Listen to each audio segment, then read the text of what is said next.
She died on August 3rd, 2019. Before I begin, I ask for grace as my mom died 2 weeks ago, so I'm still in mourning. I wanted to cover Jordan's lineage.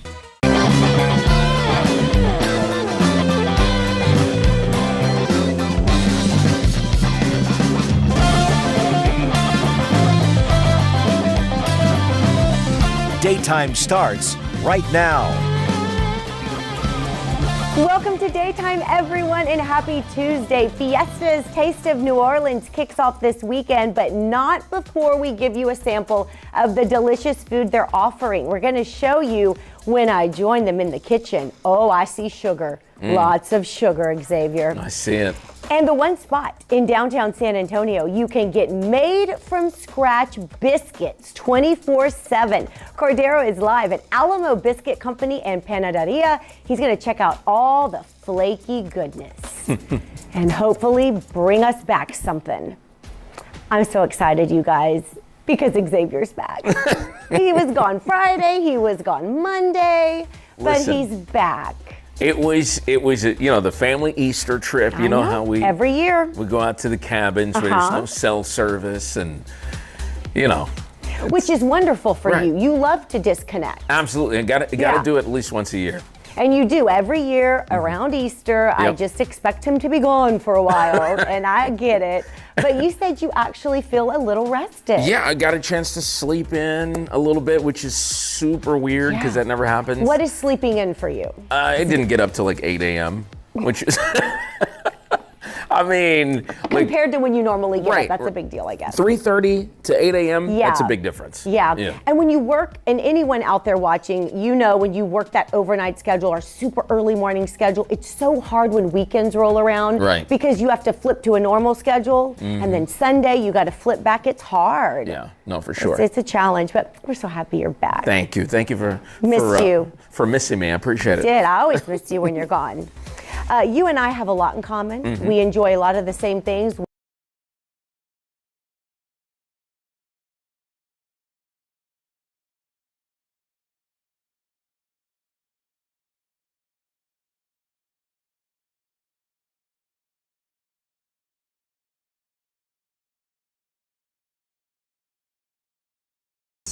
On Jordan.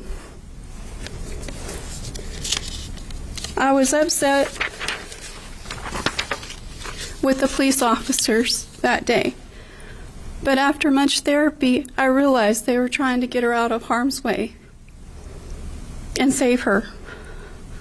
We need police officers more than ever before, and we thank them for their service. And I am so sorry for what they saw and experienced that day, them and other medical officials. I was told that she tried to call me. I didn't get that call. That haunts me to this day. If only I had received that call, I could have been there for her. The other victim said that she tried to call her mama. I was at a funeral for my friend that had died of cancer when the shooting was occurring. I see the image of the picture we had to identify her with in my head all the time. My baby's arm still had dry blood on it. August 3rd, 2022. My husband and I were eating together for the first time alone in 3 years due to the pandemic and both of us being safe because we're both immune compromised. We noticed an article going into detail about what happened to Jordan, Andre, and baby Paul inside that bank. We read in horror about what happened to our daughter. We just broke down crying. She and our son-in-law and others, the bank's customers, were locked out of the vault, where the bank's employees locked themselves safe inside. That doesn't make sense to me because I used to be a banker and I worked for Wells Fargo, and we were always told to protect our customers. Jordan and Andre and baby Paul were left outside in harm's way. The magazine released their article on the anniversary of the shooting. To them, another August 3rd article. To us, unknown facts that reset our morning clock back to August 3rd of 2019 and completely crushed us. During the tragedy, there were many positive things. I would like to thank former Mayor DeMargo and his staff for being good people. I would also like to thank all the people and companies that donated to our family. We're truly grateful. It helped ease our stress during one of the worst periods of our life. All the people of El Paso who showed up and supported us and around the world. We are no strangers to tragedy. In April of 2015, my youngest daughter, Lita, endured a head injury. January 27th, my middle daughter, Ashley, had heart surgery.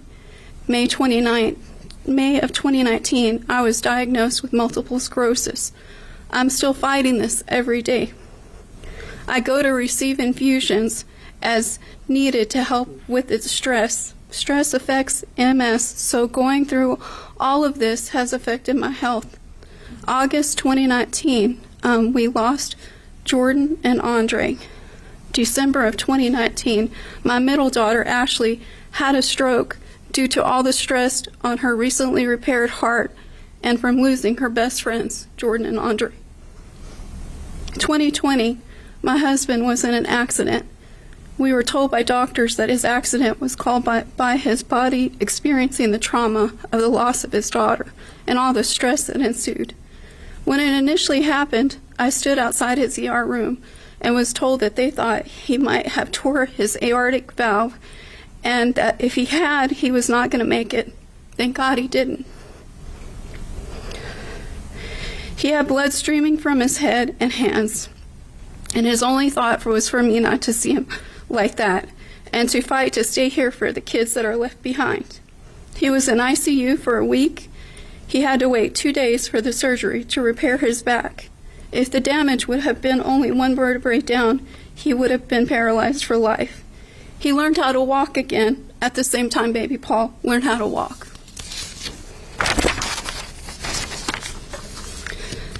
Before the federal sentencing, I had a heart attack due to the stress I was under. December 2024, we found out that my husband Paul had cancer.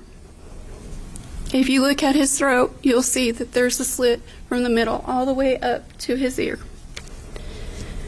March 20 and 25, I lost my mama. What keeps me going is her children, Sky and Paul. My husband, Paul, and the rest of my family and friends, and of course God. I will not let hate win. God does not see color. He sees us all as equals. Revelation 14:6 speaks of God's people belonging to him. They come from every nation, tribe, and tongue. Where there is one person that thinks like you, Patrick, there are 10 more like my family, and I know that every race is beautiful and equal, and each whole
I will look at him, and he will have tears streaming down his face. The tears are a reminder of all the loss and suffering he has experienced. He misses his football watching partner. They would watch the only team that counted in our family, the Green Bay Packers, and she would yell just as loud as her dad, "Go Pack, go." Even married, all of our daughters are loyal to the Packers because their dad raised them right. She was also one of his mechanic's assistants. She and her dad would change the oil and brakes together. He taught her this in the event she would know how to if something were to happen to him. I miss her. Laughing with her, spending time with her, cooking for her and her family. Memories come flooding back. One time, she took me and my other daughters to help her look for a car. And we showed up, and the guy that was selling the car, we asked him, we said, "Is this a good car?" And he said no, but we still looked at it. The car was missing a door on it, and Jordan still wanted to test drive it on the freeway. The guy selling it offered to hold the door on while we drove. We didn't. We all started laughing, but that was typical Jordan. She was wanting to save a buck, and she knew no fear. I know I will see her and Andre in the future. That is the promise God makes. On some days, God walks next to me and holds my hand. On the really bad days, I know He carries me. This is the only way I know I have survived. I continue to pray for all the families, for God to give them the strength to endure all this and the comfort when needed. My faith is stronger than it has ever been, and for that I'm grateful. Our lives will never be the same. We see Andre and Jordan and Sky and Paul, and that is who they left behind as their greatest gift to us. I read all the articles and watched the doctor on CNN say how he tried to save her, that she had a baseball-sized hole in her lungs and no amount of surgery would have ever saved my baby. I'm eternally grateful to him. At the very least, he tried. I imagine how scared she was during the shooting, trying to be quiet, seeing her husband shot and trying to protect her son. The surgeons told me she kept asking for her baby Paul. Even dying, she was looking for him, a mother's love. One of the surgeons went to Jordan's funeral and told me in my grief-stricken state that she did not die alone, that the surgeon held her hand as she died. I did not realize how important that would be to me later in my healing process. Thank you for holding Jordan's hand and being there with her in her last moments. I appreciate that more than you'll ever know. I would have traded spots with her in a heartbeat that fateful day. She needed to be here for her babies. I have survivor's guilt and blame myself for not being there to save my daughter. My husband and I have nights where we can't sleep thinking about her. Revelation 21:4 promises I will see her again. If my daughters do not pick up their phones when I call, my mind races thinking something has happened to them. We will not be the same in this period of time, but I look forward to the time I get to hug her and just hear her voice and see her smile. She has an Instagram video, which I see her, where she's talking to her daughter. I watch it over and over so I can hear her voice again.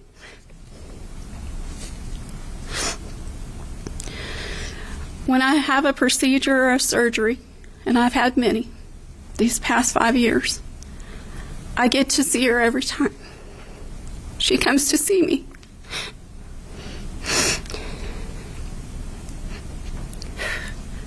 I wake up crying, looking for her.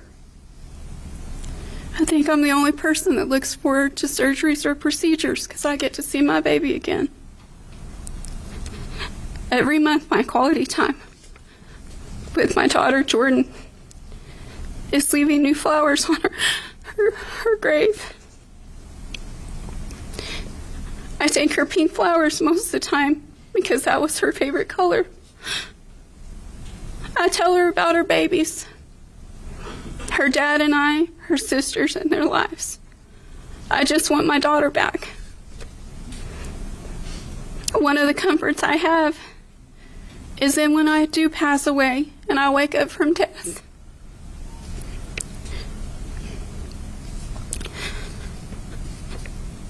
my grandma, my mom, and my daughter will be waiting for me. And for that, I will be happy. But I cannot go yet. I need to live for her and her babies. My family and I are serving our own life sentences with you, Patrick, without our Jordan.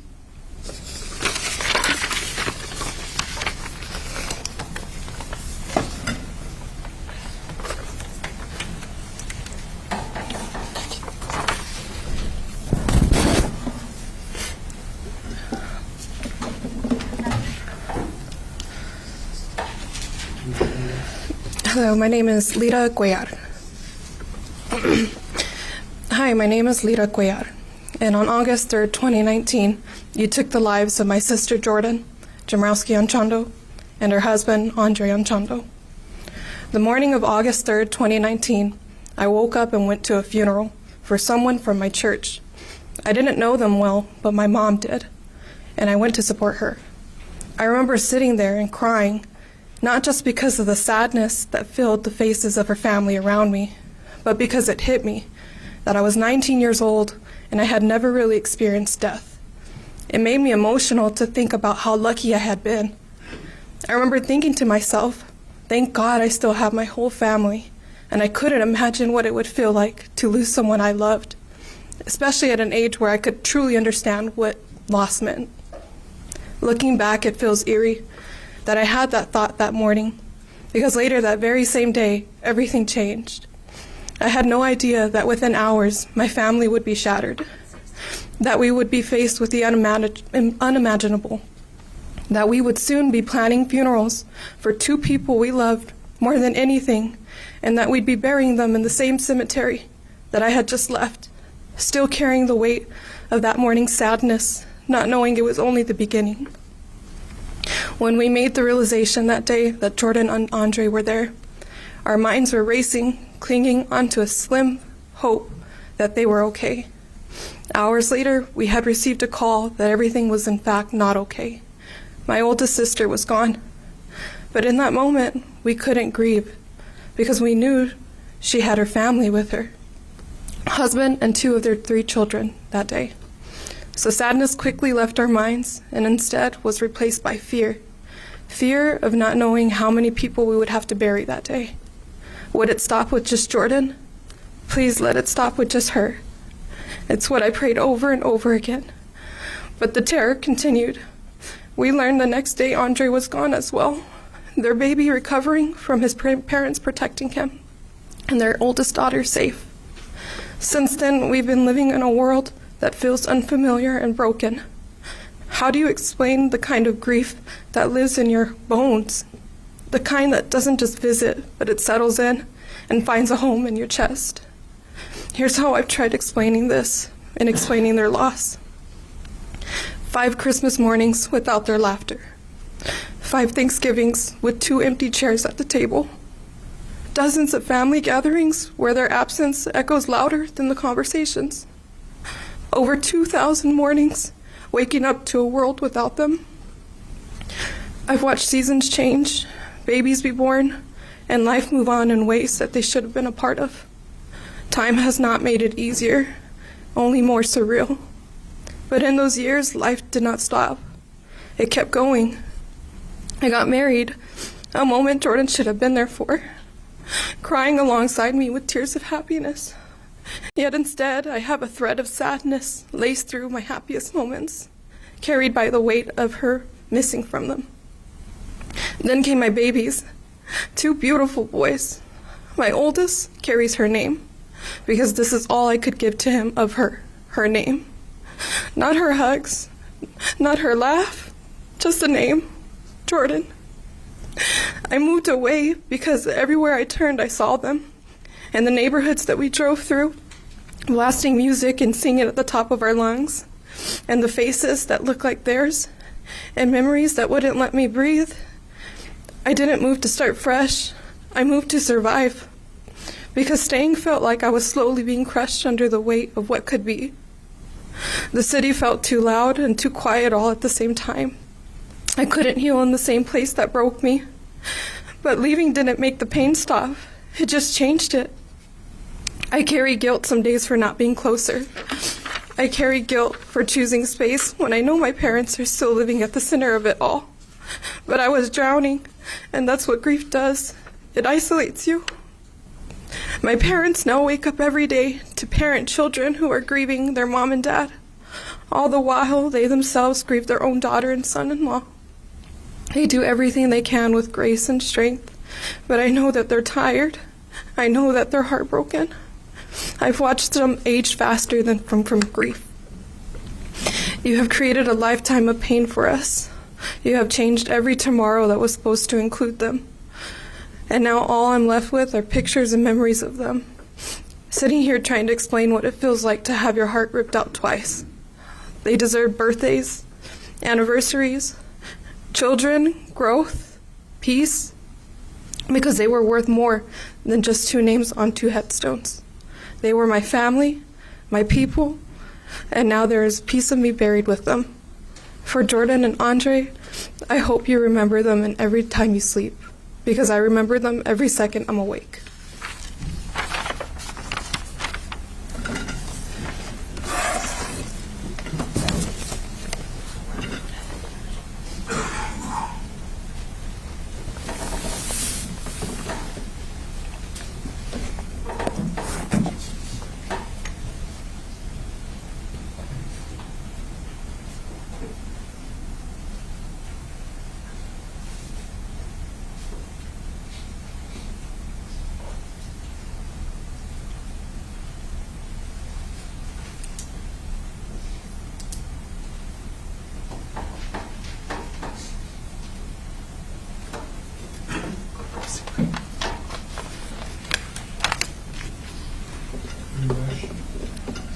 No. You're speaking of your No. I'm Stephanie Melendez. Stephanie. Melendez? Yeah.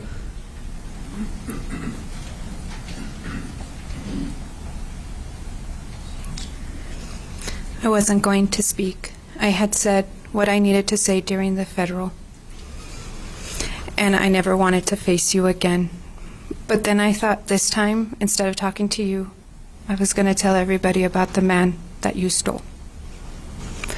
I'm going to share a letter that I wrote to my dad a few years ago when I was struggling to deal with my own grief and anger. Dear Dad, do you remember when I turned 16? You came into my room with a big phone book and you put it on my bed. And you simply said, "It's time for you to get a job." I remember being so angry with you and throwing a tantrum any 16-year-old would throw. You simply did this eye roll thing, and you walked out of my room, and you just said, "Welcome to the real world." Dad, thank you. Throughout life, you handed out these tiny life lessons that as a child I never noticed. From brushing your teeth, to turning off lights, to where you were born in a barn, close that door, and never count your chickens before they hatch. You doled out these harsh realities of growing up too, like appreciating the food you were served, to saying no to going out and setting up a curfew. You signed failed tests and you forced structured study time. You sat and you held me when a friend died, and I learned just how cruel life could be. You taught me how to respect others, even when they didn't respect you. You sat me at a computer and taught me finances and how to manage money. You did the Donald Duck voice in the kitchen when you taught me how to cook. You showed me how to feed a turtle and how to care for every little living thing. You sat with me with your note-filled Bible and taught me spirituality and faith. You made me watch the news and learn politics, no matter how much I hated it. You also taught me how to voice my own opinion and stand by it, while simultaneously respecting a differing opinion, which led to very many heated debates between us. You made me apologize in person to anyone I had wronged. You taught me humility, humanity, and empathy. But my point is, Dad, thank you.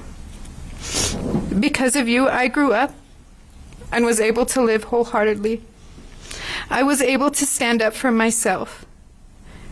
You made me into the strong woman I am today. You are reflected in every decision I make.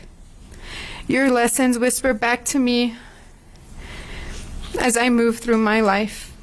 I just only wish you were here to see. Looking back at 16-year-old me, I wish I could tell her it was worth it. Starting to work young and learning to manage my time around schoolwork and activities taught me something more than a paycheck. It taught me that you cannot just be handed and take what you want. You have to earn it. You have to work hard in life, and that life, yes, isn't fair. Dad, I wish I could sit this out and talk to you. How much my eyes have been open these past years since you've been gone. I wish I could hug you and thank you for being the man that you were, for being the father you were, to truly show you how appreciated and loved you were. And then I would ask your opinion in one of our usual talk sessions. Both of us in the kitchen cooking. I would ask you, what would you say to the boy who killed you? Because truly, I don't know. Anger is too much inside of me for what he did to you, for what he did to all of us. How do I even start to express that? Or say what needs to be said? How do I handle this? I can picture you there in the kitchen, giving me all your attention. You always did, no matter how tired or busy you were. When we asked you something, you were just there. You would probably remind me of one of those many lessons you taught me. What's happened has happened, and there's no changing it. There is no point in me holding on to this anger. There is no bringing you back. You're gone. I can, however, live my life in celebration of the man you were. I will share your story and your voice. My girls will grow and continue your legacy. You will be remembered. The boy who killed you, he deserves no more thought after this. That's when I knew what you would tell me and what you would say to him. You would be so angry, but you would say, he doesn't deserve any of our words. He doesn't deserve the time wasted on him. He doesn't deserve our thoughts, nor live in the shadows of everything we do in our lives. He isn't worth it. You will then tell me to live my life, to not let the anger ruin me. You will tell me to continue living and to watch my girls grow up and enjoy every tiny moment. You will tell me to teach them. You would tell me to teach them so that they may lead the next generation from the hate we felt that day, so that no one else will ever know what that pain felt like. I want this closure for us. I want to move forward and leave him and the courts behind us. I want to pass on life lessons to my girls just as you did, and remember the good memories with you and hand out those stories. I want your name to be known, not for your death, but for the amazing man and father you were. You gave yourself up that day, stood guard over them, shielded them, I hate that your last seconds were in fear and pain. But I know that the father you were and the one that I love, you would do it all again, without hesitation.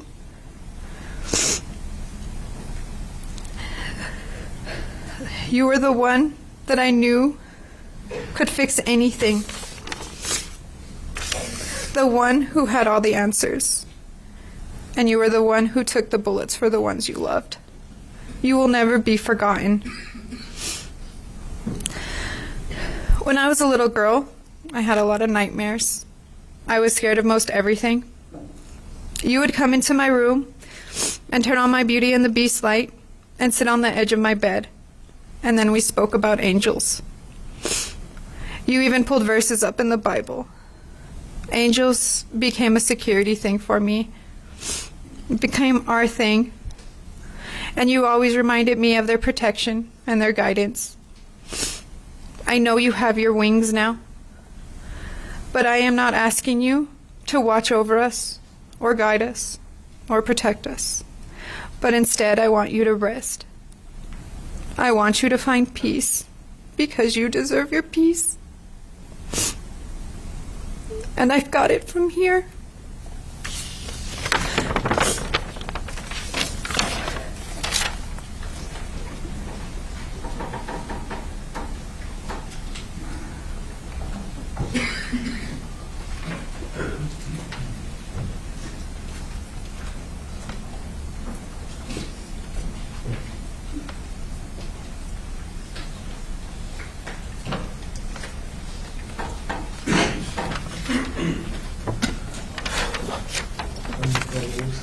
Raúl Meléndez.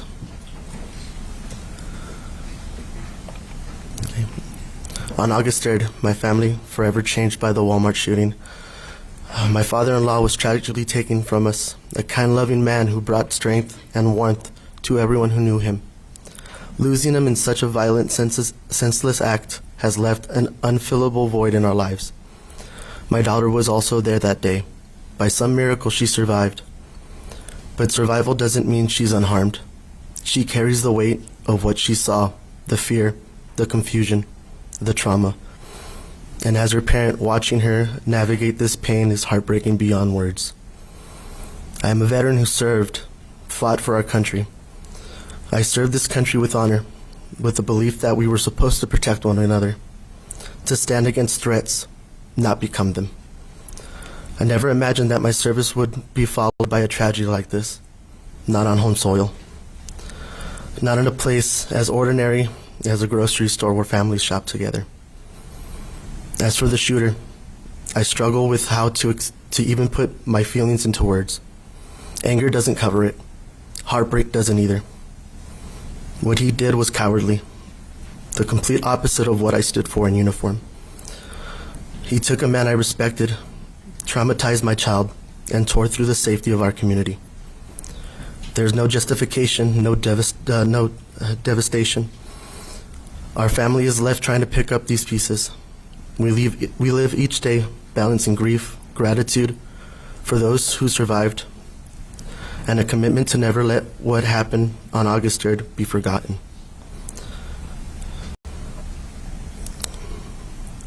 Also, go a little bit off script a little bit.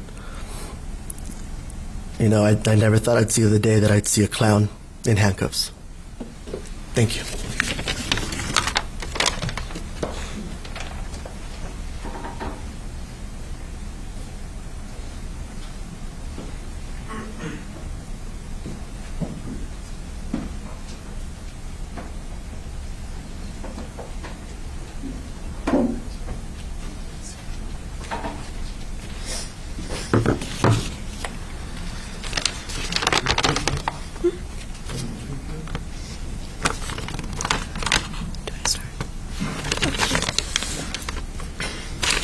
When I first got the opportunity to write a statement, I wasn't really bothered by it.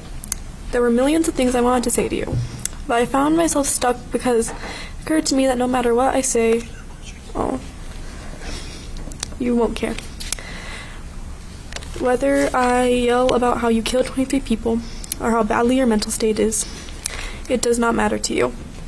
Came to this realization when I had this paper in front of me. All I wanted to do was make you realize how bad the actions you did were.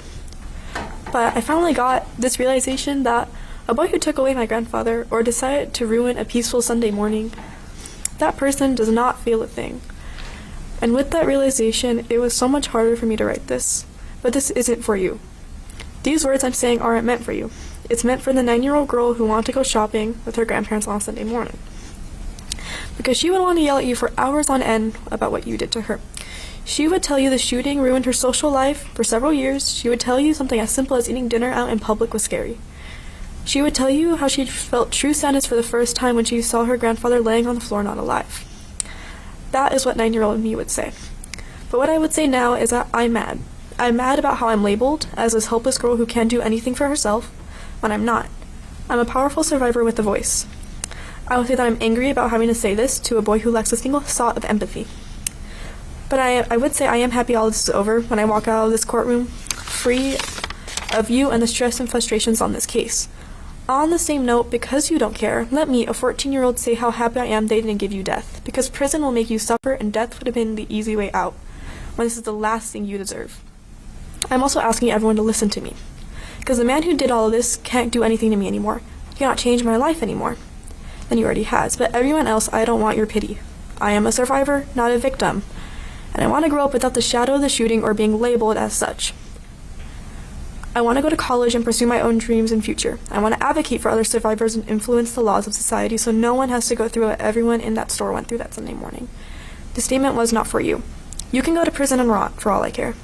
The statement was for myself, for everyone who didn't have a voice, and for my grandpa who should still be here with me. This is my opportunity to express myself and be heard without judgment. So I'm going to walk out these doors and move forward with my life and not you haunt me anymore.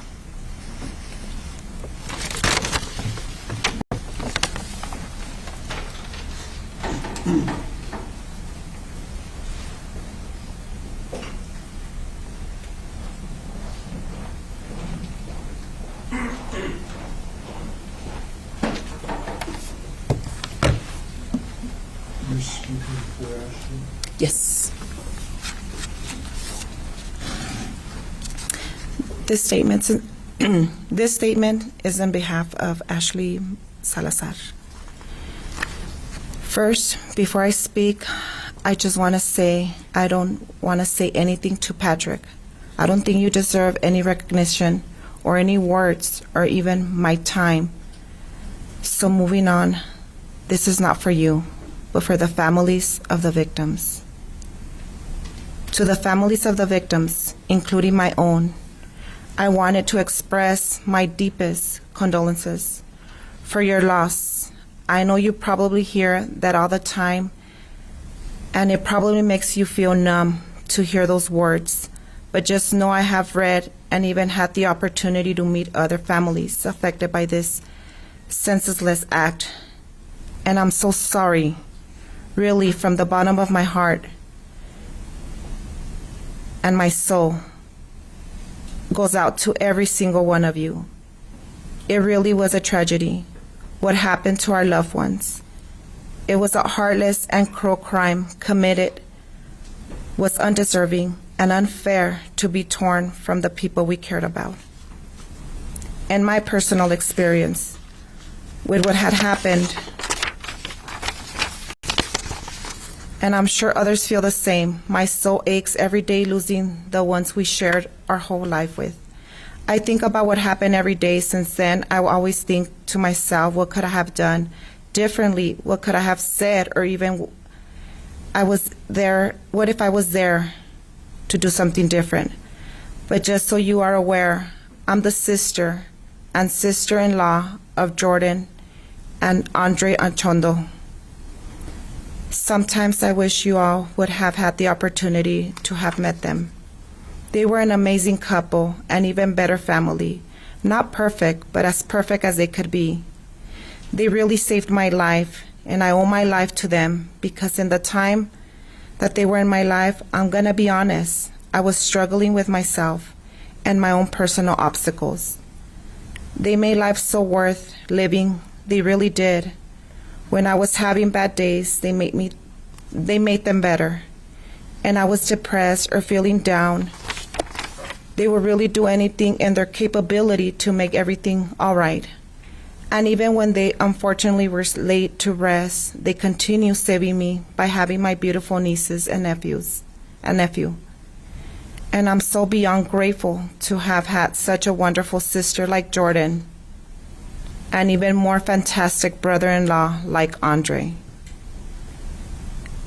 I haven't told my family this, but I remember the day after they passed, I was so miserable. I hated life. I hated cruel people. I hated everything at that moment. I was angry, frustrated, and confused. I was even more mad at God.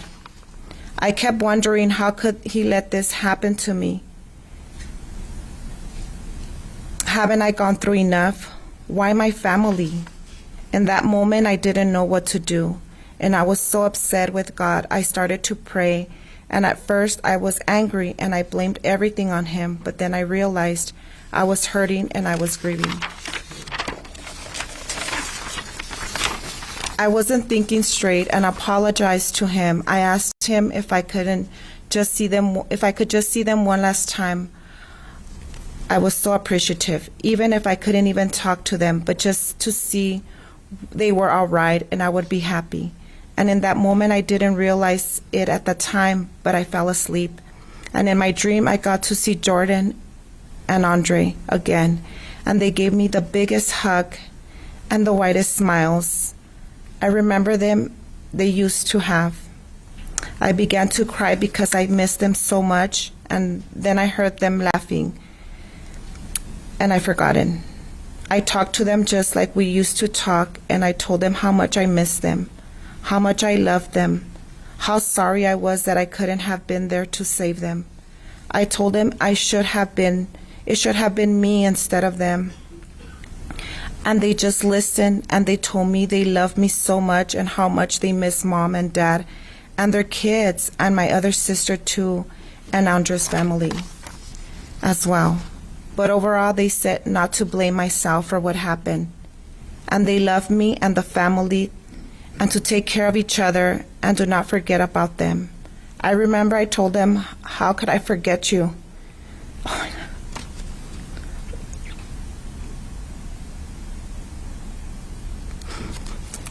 my God.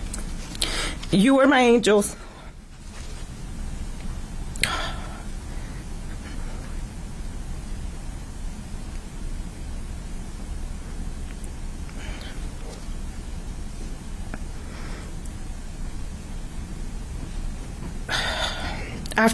After I woke up, nobody was awake at that time, and I barely cried because I was hoping everything else was a dream.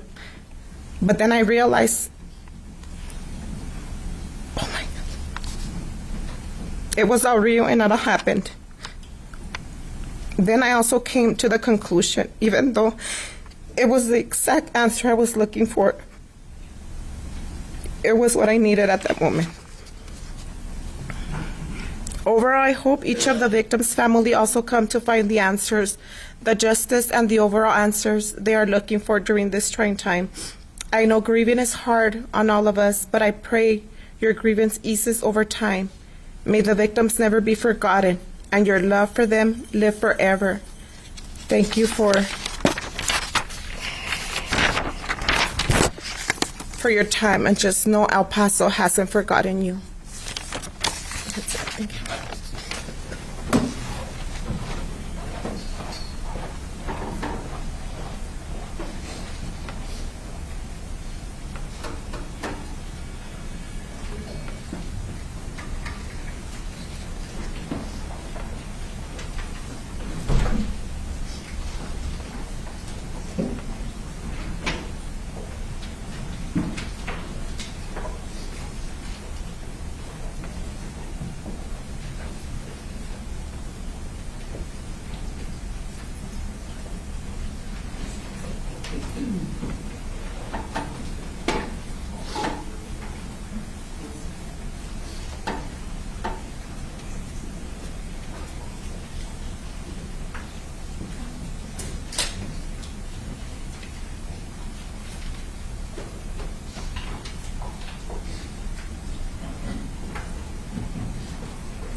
Yes, sir. Would you want to hold it?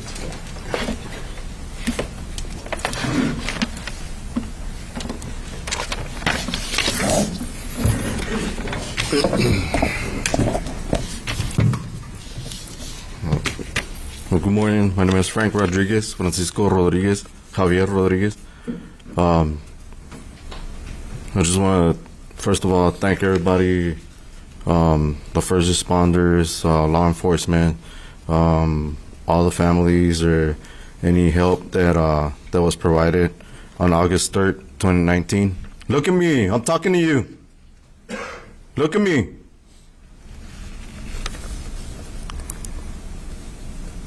So on August 3rd, 2019, my life was changed forever. My friends and my family, our life was changed forever. The victims, all their families, all their friends, in the city of El Paso.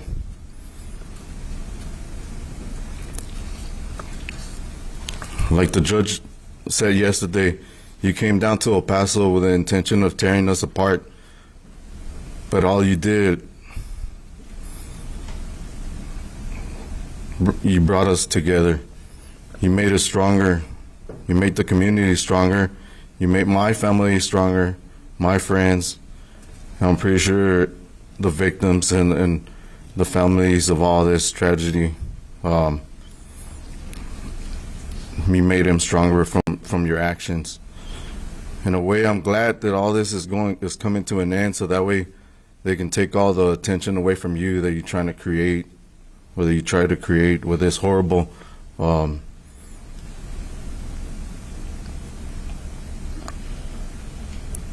with your horrible intentions that you were trying to do, to accomplish. You didn't accomplish your mission like the judge said yesterday. My son was 15 years old at the time. He was pretty much a bystander. He just went down there with his uncle to the bank. Look at me. Look at my son.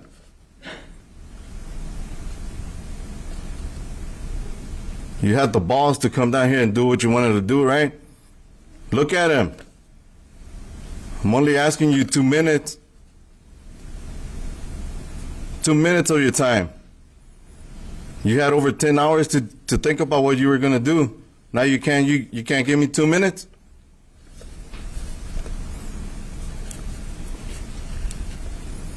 Thanks to you, now I go to the cemetery with my family on my son's birthday. We take a cake, some ice cream. We go down there, sing happy birthday, and then we eat cake and ice cream. Thanks to you. Thanks to you, now I won't have the opportunity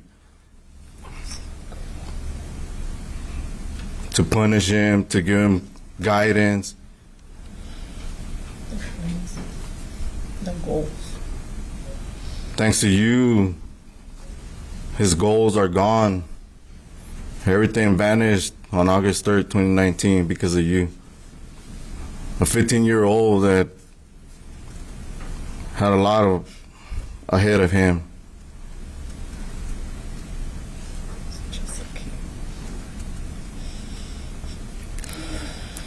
I'm pretty sure he didn't do anything to you. I know for a fact. Like some other family members, they're veterans. They served their time. They went so that you had your right. Your parents had the right to have you here free. I did the same thing. I went down there to Iraq twice so that you could come and do this to us.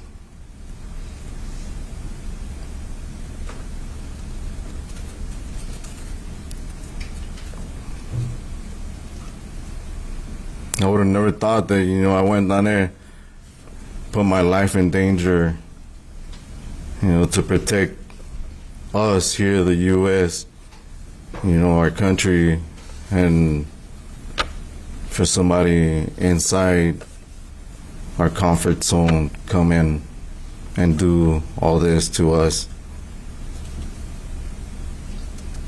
You know, I wish I could just get 5 minutes with you, you know, me and you,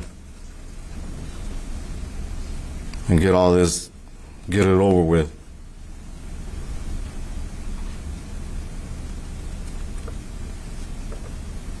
But from all the bad and all the harm and all the damage that you intended to do, you know,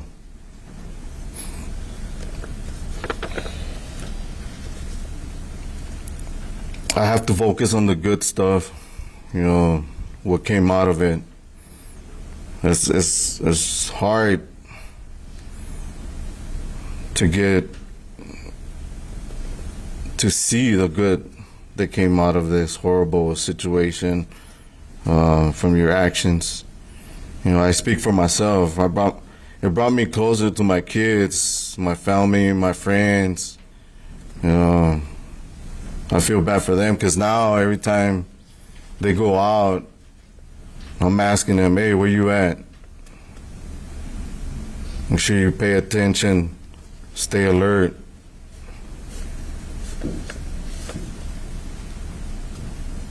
But hey, it brought me closer to them.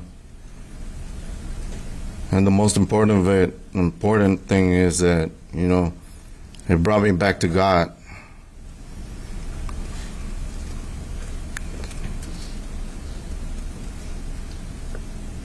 So I know for a fact my son is sitting next to God, and I'm looking forward for the same thing, you know, when he says it's my time.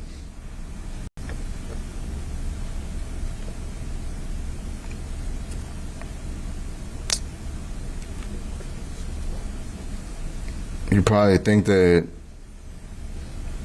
you make me lose sleep over what you did, but I'm not gonna give you that pleasure.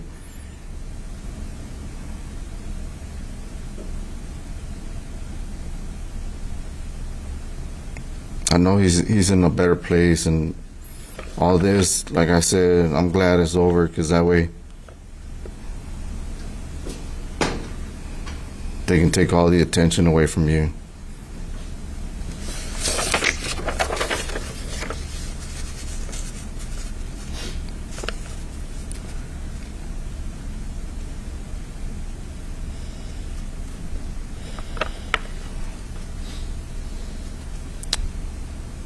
You know, you'll have plenty of time now to think about it, think about everything that you did. For a very, very long time. And I'm pretty sure you will lose some sleep over it in jail. You'll have plenty of time to think about what you did and everything on your cell, on your 6x8 cell. You know, I don't wish you bad. You know, your time will come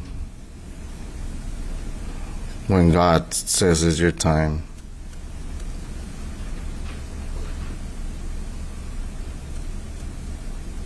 You know, you'll be accountable for your actions to Him.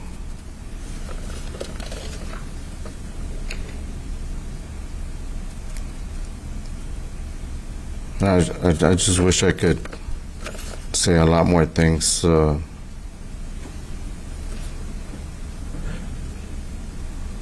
But that's it. That's all.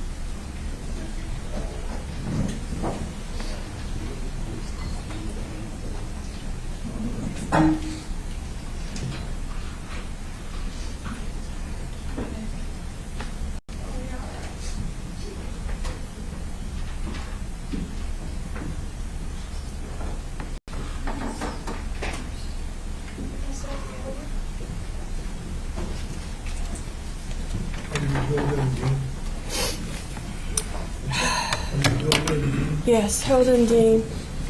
Hi, remember us? We told you we'd be back, didn't we? Yeah, we did. And we're back. So, eyes on me. It's the least you can do. These people out here, and it's disgusting. First thing I want to say to you, it is I wrote something down, but I just don't. First thing I got to get off my mind, it is disgusting that you could not even say, get your lawyer to say to these people that you are sorry for what the hell you did. The hell you did. You at least tell this, sir. They did more for you than you did for them, you asshole. They did more for you. They saved your fucking life. And you can't say you're sorry? No, he deserves it. Somebody's got to tell him the goddamn truth. Excuse my language, God, because I love you, Lord. You couldn't even put in your statement. You made a political statement. Good job. But you couldn't say you're sorry. Are you sorry? Did you accomplish any damn thing? No, you didn't. Except for pain and hell. I've been doing this off and on, me and my husband, since I met this beautiful man that Miss Margie Ricard gave birth to, and the God gave me. I've been doing this for 13 years, and not one damn thing has changed. Not one gun law, not nothing. Between two assholes that thought I didn't need my family. That's how it feels. But when the media comes around and they need for a campaign, oh yeah, let's get back to that. Because I knew after the federal trial that somebody needed a campaign on something, right? Right? So I knew that this was going to be a campaign issue. But thank God I did like him and I had no problems except for that one beef with him. That one beef. Thank God. He probably took a political risk. But this DA, y'all don't hold this against him. I'm pretty sure y'all think he did something that probably is going to put him out of it because people are going to be angry for what he did. But he did go around to the families, and you listen.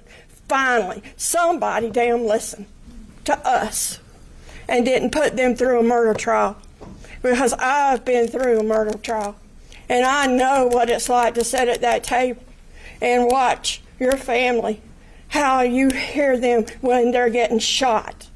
Just like she did on that movie. Oh yeah, that's great too, by the way. By the way, some asshole out there made money off of us, off of our pain and our suffering. The media made their 5 minutes go. I have begged for off and over 13 years. 13 years. I have begged the media, stop it. Stop putting people on TV. Stop it. And they keep doing it. I have asked and asked and asked people. Sorry if I feel angry. I'm not going to apologize for being angry. I have a right to be angry.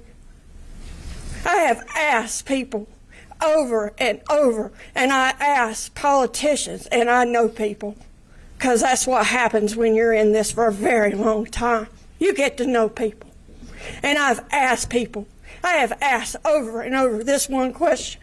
If somebody is sick, why the hell do they have a gun in their hand that can hurt somebody? Why? Somebody, please, God, if somebody could just tell me why. Why this is. Why this is. I wrote some things down, and I'll get to that. But I had to get this off my chest, because I thought, it dawned on me when we was coming to this was going to be my last time. This was going to be my last time in court between two murder trials. not just 2 murder trials, 2 fucking mass shootings. Not 1, let's look again, 2, in 2 different states. And there again, nothing has fucking changed. You're disgusting. You are disgusting. And I feel bad, and this other part of me feels bad for you. Feels bad for you. And because you're a young man, and you threw your damn life away. Just like the asshole that did it in Alabama. He threw his life away. For what? Nothing. Nothing. You're not going to know what it's like I do, to go down the road in a beautiful convertible. I got a pretty car. Beautiful convertible. Singing and singing and enjoying. You're not going to know what it's like to hold your grandbaby, your sweet little grandbaby, in your arms, to watch your kids fall in love. Also, you rob them of that. My husband asked me, he said, one time, he said, why does it bother you about my mom? You didn't know my mom that long. I said, but I was getting to know your mom. And he robbed me of her. I was robbed. I was robbed of her. She was a sweet lady that had a hard life. A hard life. And bless her heart, she just found out. She just found some peace in El Paso, Texas. For the last few years of her life, she finally got a little bit of stability and a little bit of happiness of all the moving and all the hell they went through. But they were repairing their relationship. Not only did you rob us, me, you robbed him. And all that sweet old lady was doing was standing in and just trying to get her little old check, cash. Everybody, I've been to Walmart. Oh yeah, I did that too. I've been to Walmart and I talked to the people that knew her, and they said that they looked forward to seeing her come in because she had such a nice heart. She was kind. And the sad part, if you probably the majority of these people in here, they would have helped you. They would have helped you. And I don't really buy it one bit after I sat there and analyzed. Yeah, you get analytical too after this too. Analytical. You had plenty of time to go get some damn help. And don't tell me you didn't, because you could have Baker acted your ass. All you had to do is just go to a hospital, because I've worked around in hospitals for many, many years, and I know this. You could have worked in a hospital, went to a hospital, Baker acted your sorry ass, and they would have put you in for 3 days, and they could have evaluated you. But no, you had more time to go buy a gun. To buy a gun, you had to plan this. You had to go buy a gun. You had to drive 9 hours here. You had to drive. And I hope that Subway sandwich station really damn good to you, because it's probably the last best food you'll ever get. Because I used to work in a jail. I used to cook the food in the jail. It tastes like shit. Really does. And by the way, I want to thank the people in the jails, the officers, but I also want to thank those correction officers that put up with these assholes every day, because they don't hardly get any respect or hardly somebody come up and say thank you. And I just want to say thank you, because God knows I got enough of you. It's been kind of a, this will shut up a minute, but it's been a kind of a parallel week for me. I went for somebody that's about your age, watched him graduate from the police academy. Oh yeah, with honors. And then I had to miss 2 days because of you. I had to miss 2 days because I had to come here with my grandbaby, which automatically just pissed me off. But the one thing I want to leave, 2 other things I want to say, a few more things I want to say, and I will get out of the way. I was pleasant enough to meet some, this has all been the bad. But I want to tell y'all the good right quick like. During my 13 years of doing this, I have met some beautiful people. some beautiful people, and I've been through a lot of beautiful things. I've helped put Memorial Garden in place. I've seen people come together like no other. I don't talk about you, hardly. I talk about the love that everybody had for everybody. This country came together. A lot of times we're all divided, but we all come together. We came together just for a few minutes. Just for a few minutes, we came together. I hope you're sorry. I really do. But I'll still say it again. It is pathetic, pitiful, that you couldn't tell these people you're sorry after but they will be remembered one day in history that they showed compassion to another human soul more than you did. And that's one thing I will take with me for the rest of my life, that they showed more compassion than they were showed. Because if it hadn't been for us, and we went the other way, you would have fried one day. I promise you that. So I hope you rethink that before this is over. And at least tell these people that you are sorry. They might not care, but one day that you're sorry. That's the least you could have done for these people. And another thing, two more things. I can't end my conversation without mentioning these two beautiful people that I've met out of all the other people I've met. One is my mother. When we told her, I said this in a federal trial, but I think it's a story to share. When we told her that we went and told this frail old woman that was sick that her daughter had died, along with three other people. Three other people. You know what she did? She got the minister and all of us around that was there to hold hands. And I thought this was appropriate. And she asked for prayer for that boy's family. Because she said nobody wins. Nobody wins. Nobody wins. When young people throw their lives away, nobody wins. And I remember that every day. And I try to remember to have that kind of compassion in my heart for another human soul. For another human soul. And then the other lady I have to tell you about is Marion Sheehan. She's a pioneer. She just passed away. We wouldn't all be here if it wasn't for ladies like her. Just a little old school teacher. Little old school teacher that her daughter got killed. And she fought for victims' rights. And that's one of the reasons that we are here now. And we have our rights to say what we want for ladies like her. So I just want to tell you that story because if I can encourage anybody to go out and ask these questions, why is it so hard to take a damn gun away from somebody that is sick?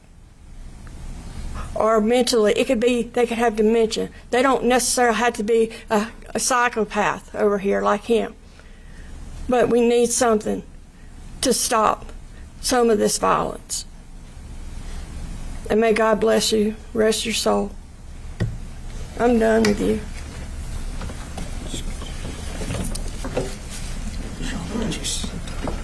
I didn't know if you wanted me to change spots with you.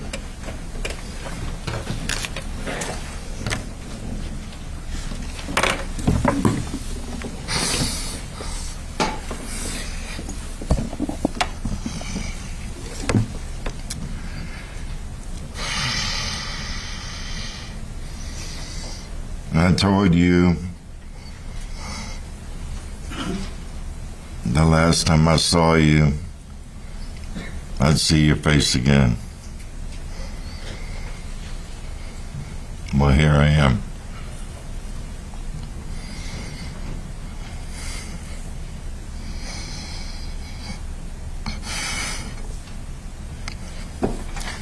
I've been trying to figure out what to say to you. No matter what I say, though, it's not going to bring back all the lives that were stolen that August 3rd morning, including including my mother, Margie Rickard.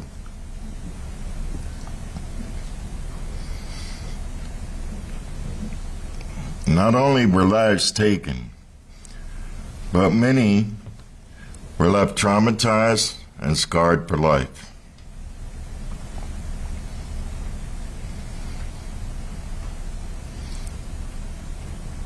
You're a disgrace to humanity.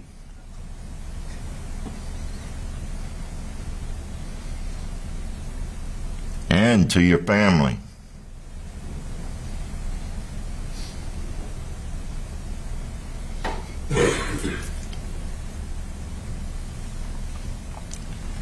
I've noticed your family isn't here. They'll probably have to hide for the rest of their lives because the evil you brought upon their name.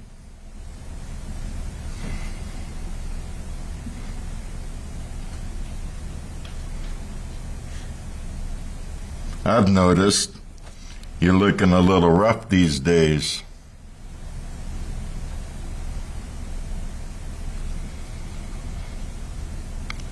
It could be you're trying to scam the system still.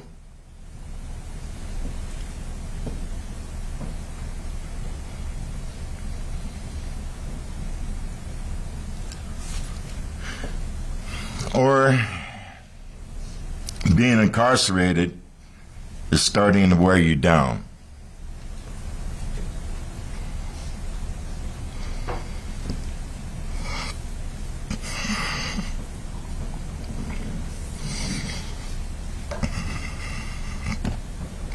I hope that what you've experienced these past 5 years, going on 6 now, is 100 times worse for you when you go to prison.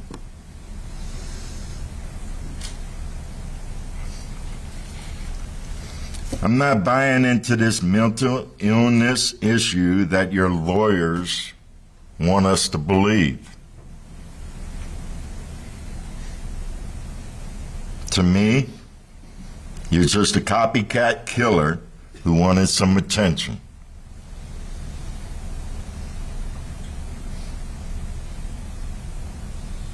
You may have succeeded in getting life in prison instead of being sentenced to death.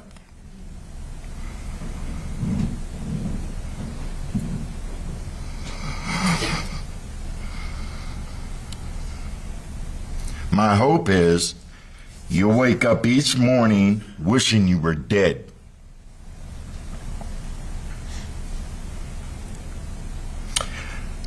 To the media, my opinion is we wouldn't have copycat killers like this if you didn't air them on the news. I also want to believe that no decent human being wants to see garbage like this aired. This is real life. It's not a movie.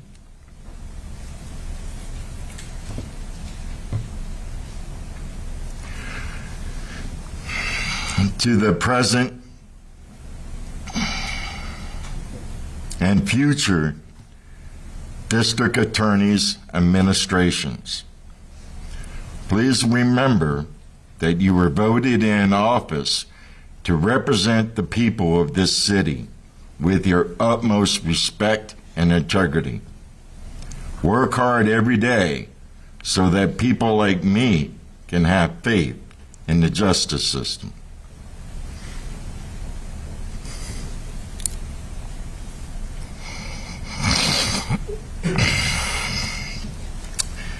To the system itself, it upsets me that this diabolical scum has the right to representation when you and I know he deserves death for his crimes. Facing the death penalty scared you.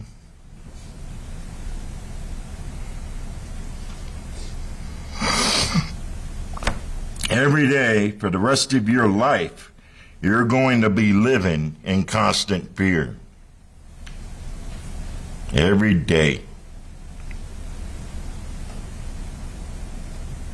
Which is worse? Death or living in fear?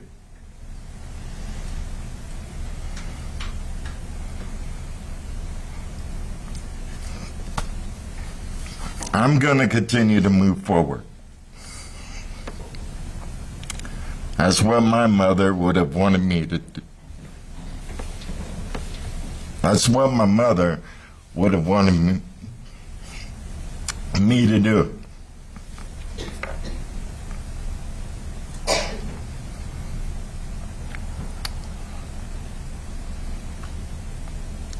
I'm married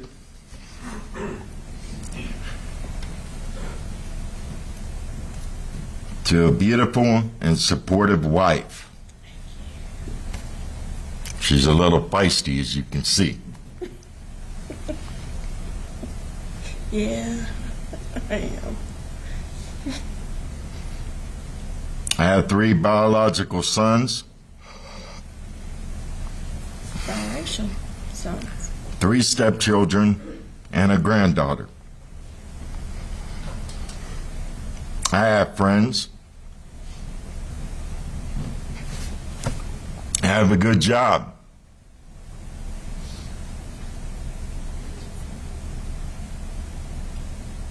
I get to ride down the road in my little convertible and enjoy the fresh air. I have a life. I have a life. Your life is going to be taking orders from people you barely know. Taking orders right now from your lawyers. You haven't moved 1 inch since I've been in this courtroom. You're sitting there. I don't know if you're looking at me or if you're looking at that floor down there, but your lawyers taught you to do well.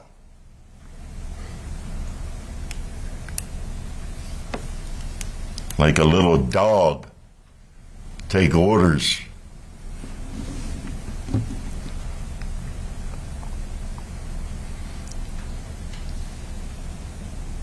You'll be living in a cage like an animal.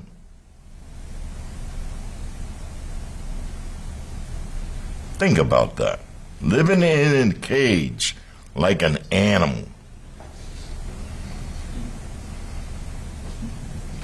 Eating food that I wouldn't give to my pets.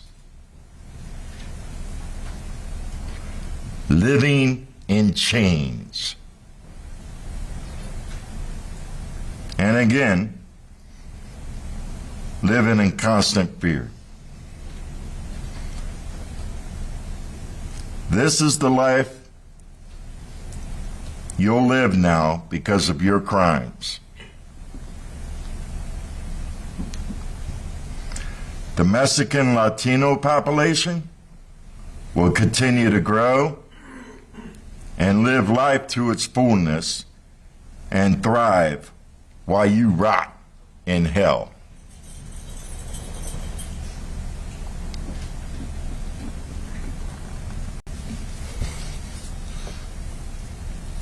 I don't understand how you can go from an innocent little infant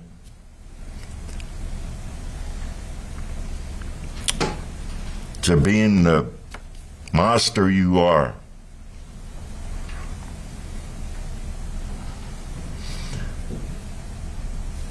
If I were sitting in that seat right now,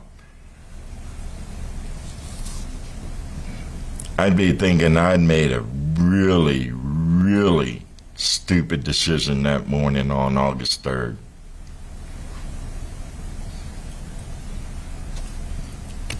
You gave away a life that could have been prosperous. Could have done a lot of good things, maybe. But because you wanted to be a copycat killer who didn't get enough attention from your mommy or your daddy or whoever, you decided to go out and kill 23 innocent souls. Didn't deserve it. You're going to wake up every morning. I don't know how you cannot think about that.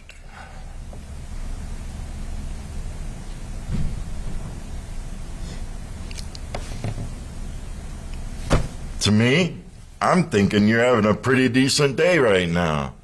You get to go away from the jail cell that you've been in almost 2 years now, and get a little fresh air from the distance of the garage maybe to the courthouse here. And you get to see people wearing suits and dresses, and it's a change of scenery from seeing prison walls. But that's what you got to look forward to when you get done for here today. That's your life. What a... I have a big one.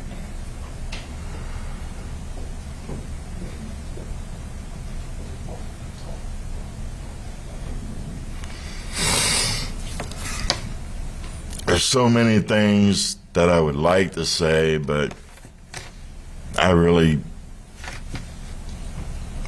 it's not going to do any good. There's so many questions I have for you that I know you're not going to sit over there and tell me the answers to them.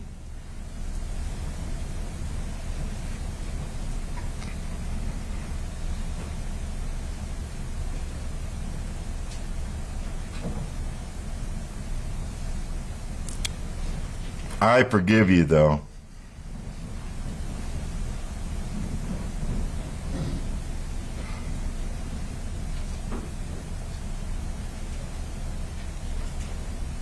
In order to be forgiven, you have to forgive others. That's the only reason I forgive you.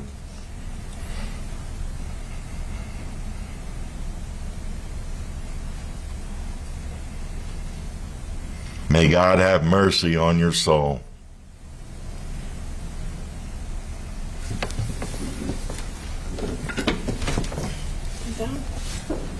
That's not. Just want to make sure.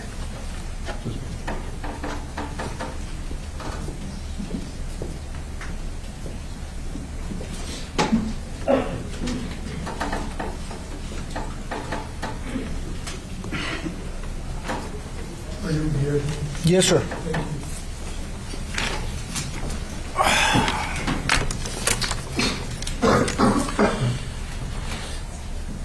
August 3rd, 2019 is a day that will be embedded in my mind for as long as I live, as a day that horrifically flipped my family's world upside down.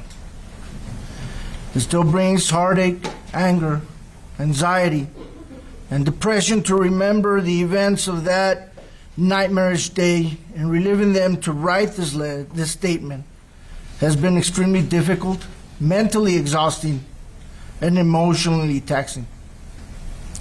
When I married my wife, my mother-in-law, Maribel Hernandez, said to me that she was not losing a daughter, but gaining a son instead. She even told me to call her mom, and that she was going to treat me like one of her own. Remembering that night before the incident, while on the phone with my wife, she told me, "God be with you," is excruciatingly painful. You see, this is the only mother figure in my life that has told me, "I'm proud of you, son, for the man, husband, and father that you are." She would send me encouraging text messages at the moments when I needed them the most. I could always talk to her knowing that she would understand where I was coming from and not criticize or reproach me. Leonardo Campos, or Leo as I knew him, was a gentle and extremely patient man. Like a big teddy bear. The type of person that wouldn't hurt a fly, always seeking for the positive side of things. Leo was never confrontational. He was so calm, mellow, and friendly with everyone. He once told me that it was a waste of time and energy to be angry. His thing was to get together, have some beers, and fire up the grill.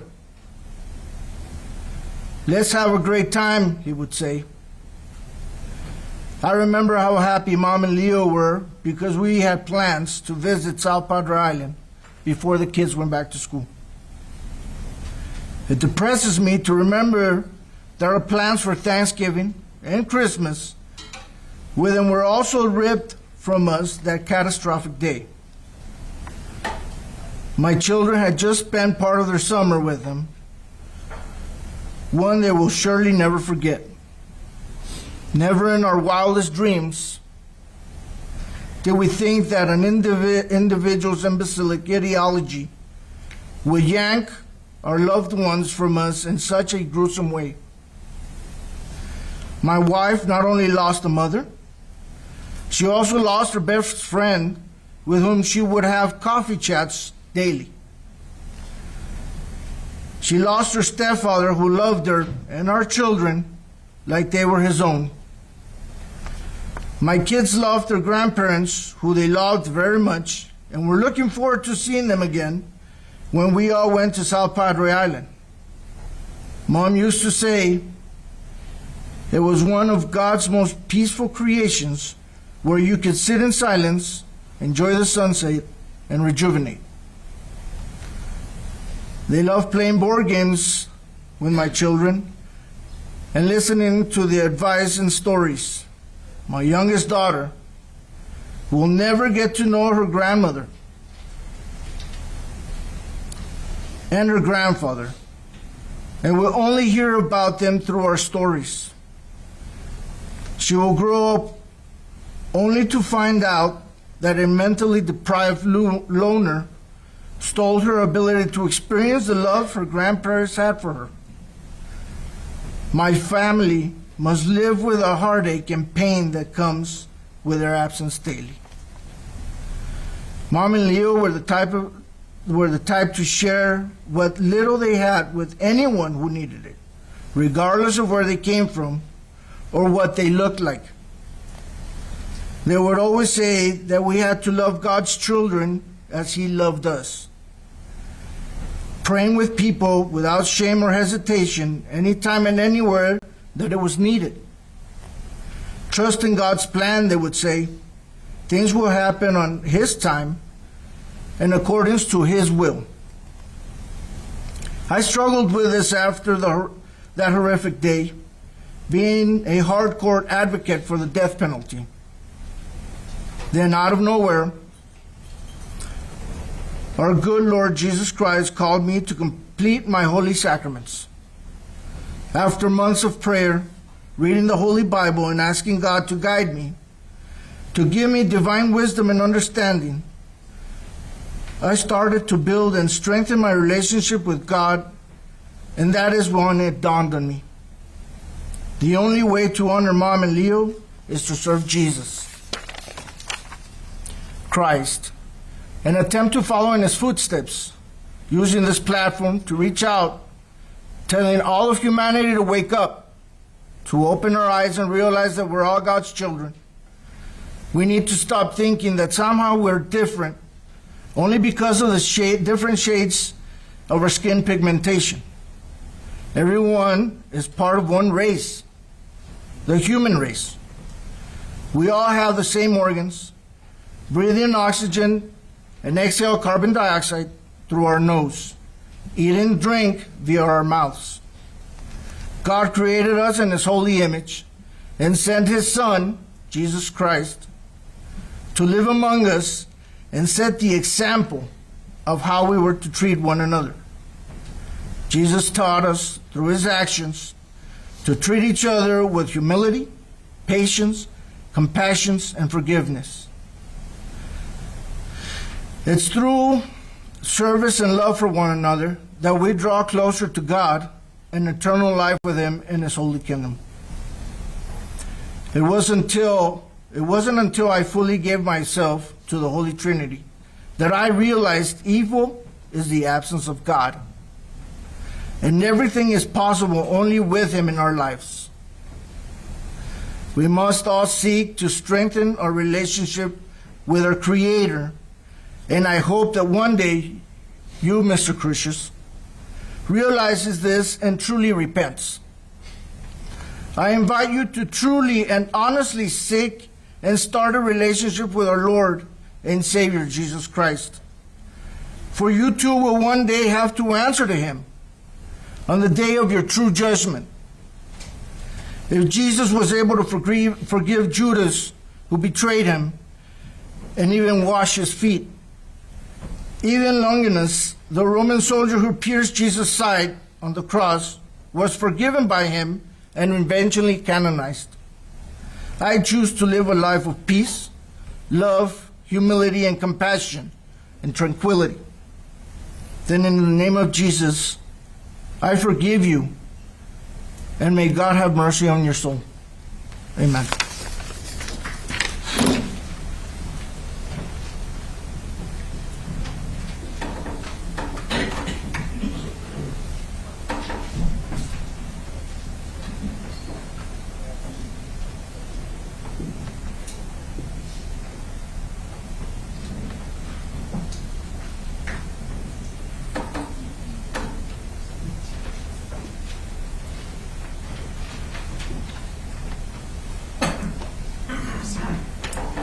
Yeah, were you Michelle? Yes.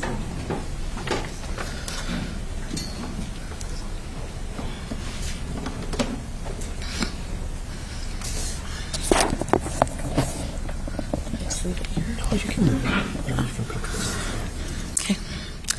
My name is Michelle Grady. I am a survivor of course, the August 3rd terror attacks on our city. And August the 3rd, although it was a hot and sunny day, we received a dark cloud of hate over our beautiful city.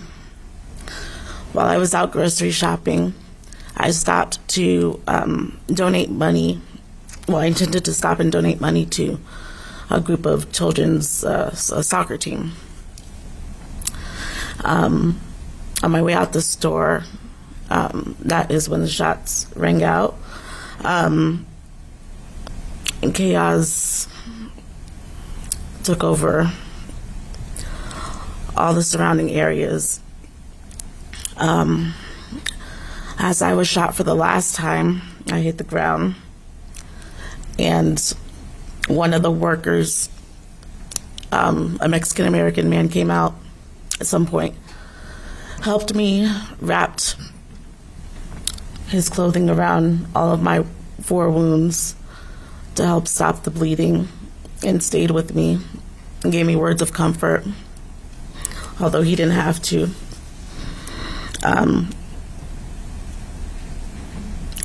I prayed on that day that God would forgive me of my sins, and that if it be his will, that I would continue to live and my parents didn't have to find out that I was murdered outside of a grocery store. In that time, just as anyone would, well, most people would, when you're injured, I thought that I needed to reach out to my mother. I wanted her to hear it from me. So I called her and I spoke to her.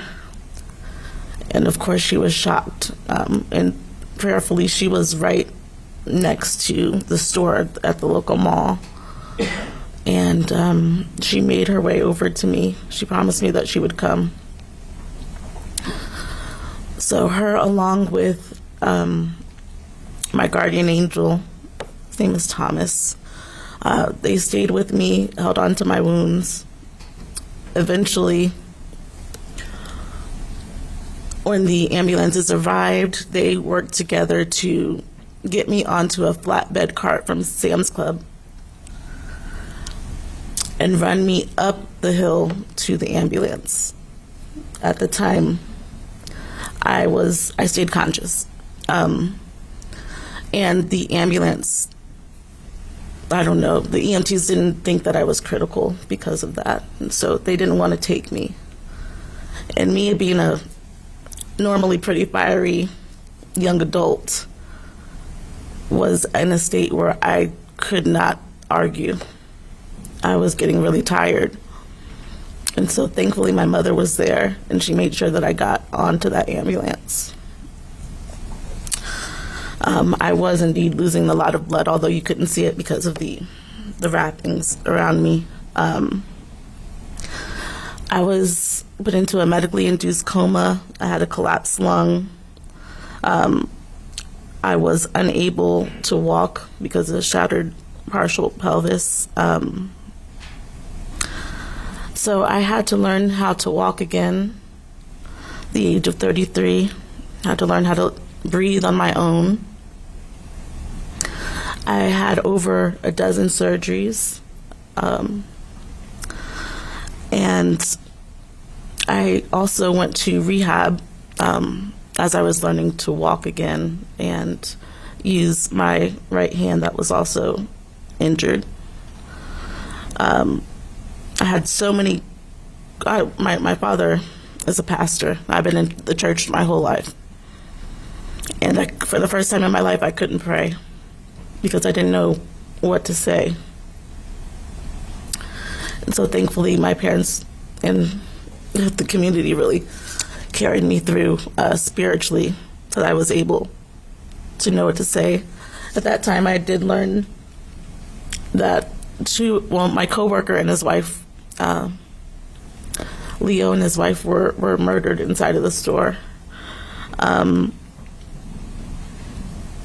I had so many questions about why, how, everything we're taught is, don't go out at night alone, keep your head on a swivel, and all those things, it was the morning. And it was so scary for me to think about what my life would be. Would I be able to walk again? Would my intestines heal? And I got to watch my traumatized loved ones put aside their own lives to try to care for me. But through it all, I received an amazing outpour of love locally and globally. My job was amazing, and it really helped hearing words of encouragement from complete strangers. And I know I have people today that still reach out to me or my parents just to check on me. And it means a lot to me. And the Sun City came out in really the darkest time of my life. And I had the determination to live. I didn't want to give this person the satisfaction of knowing that although I lived, that I would not live my life to the fullest, and I wouldn't be a compassionate and I wouldn't advocate. So that was part of my determination to get my health back to whatever I could do. I know God had blessed me to survive, and that I needed to put into work to thrive and to continue to grow. I feel a strong sense of responsibility as a survivor to speak for those who are not here any longer. I know how incredibly blessed I am to be here. I know how easily it could have gone the other way. So I'd use my voice to speak up through work for veterans who have seen war and active duty people. And as I go through life, I realize that we are all fighting a battle that other people don't know about, we're not privy to. And so I try to live my life with more compassion and realize that life is truly a gift and it's not promised. I try my best to spread love to our future generations, knowing that they're growing up in a world that I didn't. The world has changed so much, and it's such a scary place, I'm sure, for the little ones. So I'll continue to advocate for mental health, as I did months and months of counseling and psychiatric help to try to lower my PTSD, which is something that I will carry with me along with the shrapnel that I have throughout my whole body. I have a reminder every day. Physically, I have to push myself every day. Mentally, every day. But I know even that is a gift, to be able to do that. I have met some amazing people of all races and backgrounds. My surgeons have kept up with me, and everyone at the UMC really put in their hearts and their souls while caring for us, and I know that that was taxing for them as well. And I think that the response to hate should always be love, because we can't control other people, but we can control how we react and how we have compassion for those who are hurt. This event does not define my life. It slowed me down, but by the grace of God, I was not stopped. The love continues and the work continues. There's plenty to do. There's people who need you. There's work to be done for the good as we live our lives to combat the evil that surrounds us. So I'll continue to advocate for the victims and the survivors, and I appreciate all of the love and support that I have received from the community, from the world, and I thank God for my life.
Melissa and Yolanda?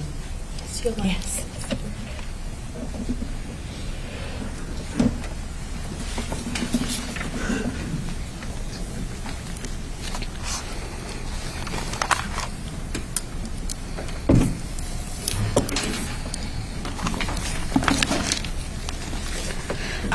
My name is Yolanda Tinajero. I'm the eldest sibling of Arturo Benavides. My brother was a kind, sweet-hearted person. He was married to Pati for over 30 years, and they never had children of their own. So all the nephews and nieces on both sides of our families were treated as their children. He did his best in contributing for all of them on special occasions, such as birthdays, quinceañeras, graduations, school events, baskets for Easter, and gifts for Christmas. That's who he was. He was there for all of these people and also gave guidance and comforting words to those that were going through teenage growing pains. He wasn't perfect, but he gave his best. He gave a lending ear to all of those, so I want you to imagine how much he spread himself to all in their lives without complaining. He was a very special person and very much loved by all and well liked by those who just met him. So you can imagine the value of my brother's life that you took so heartlessly. I want you to imagine and understand how his wife Patty has been left alone without her partner for life. Now she lives alone in their home, full of memories that she cannot forget. Even though family does come around and stay with her for a while, it's not the same as her having her husband live with her. She is very lonely and is now going through health issues that have to do with a broken heart. As for me, I feel an empty space in my heart for him. But in this empty space, I still have room for forgiveness for you. At first, I was very angry at you, but God helped me to surpass this anger with forgiveness.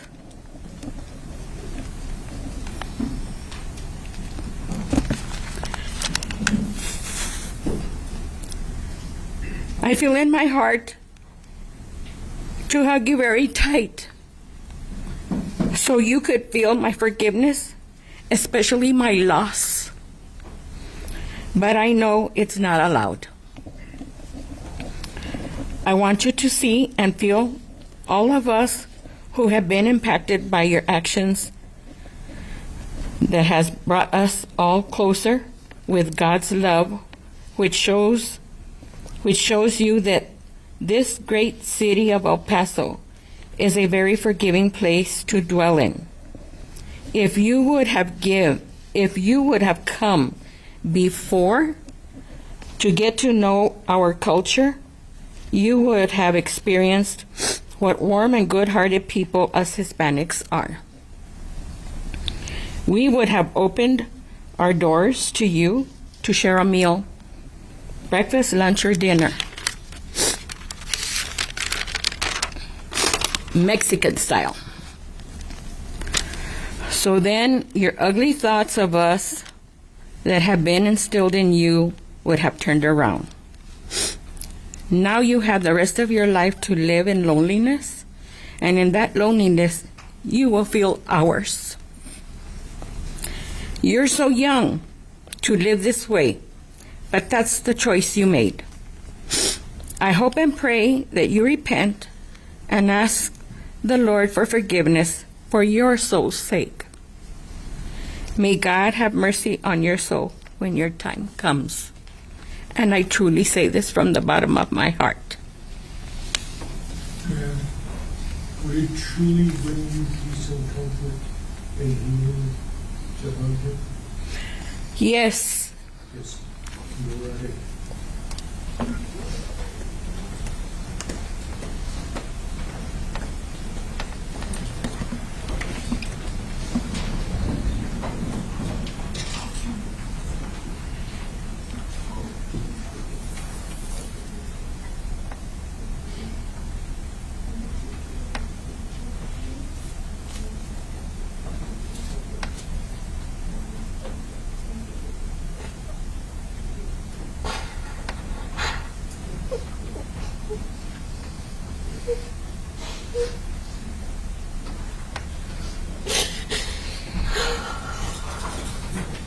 Thank you, Your Honor.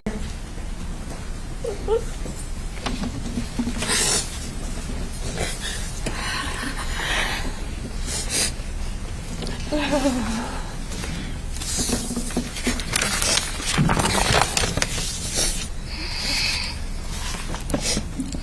you.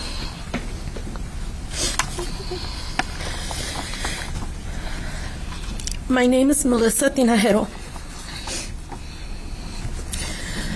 August 3rd, 2019 is the day that time stood still and our lives changed forever. That is the day that you came here and destroyed so many lives. That is the day you took my Uncle Turi, Arturo Benavides, from this world in the most heinous way possible. You took my mom's brother and my uncle. You took my aunt's husband as she feared for her own life. It was a day of complete chaos. Not being able to comprehend what was happening and realizing that our family was affected. The utter shock to learn that my aunt and uncle were there was unbelievable. The fact that my Aunt Pati just barely escaped with her life, but my uncle was missing, was more than we could bear. I remember the anguish my brother suffered as he held on to any shred of hope overnight that my uncle could still be alive. It has been by far the hardest thing our family has had to accept. We are left to pick up the pieces of your mess. My Uncle Turi was a gentle man. He loved us all beyond measure. I was his eldest niece and got to receive his love the longest. We are lucky to have had him in our lives. He and my aunt never had children, but he had 7 brothers and sisters, many aunts, uncles, cousins, nieces, nephews, and friends who loved him very much.